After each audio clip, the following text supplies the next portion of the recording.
आम्मो यस्तो धुलो आउँदो रहेछ कि हामी काम गर्ने ठाउँमा चाहिँ पुरै धुलो आएर पुरै सेतो बादल जस्तो भयो है अहिले कहिले हावा चलेर। आम्मामा गाह्रो छ हौ गाह्रो छ, खाडी मुलुकमा त गाह्रो छ गाह्रो छ। काम गर्दा गर्दा यस्तो हावा आएर पुरै शीतमै पुरा आँखै बन्द, आँखै नदेख्ने कुन चाहिँ हो यो, फेरि आँखा बन्द गरेर आउँदैछ अन्धकारमा। कहाँबाट आयो आम्मामा, यतापट्टि त केही देखिँदै छैन।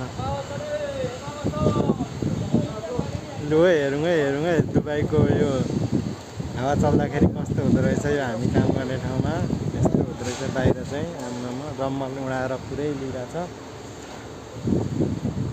मेरो मोबाइल यहाँ अगाडि पुरै सबै टाँसिसक्यो है।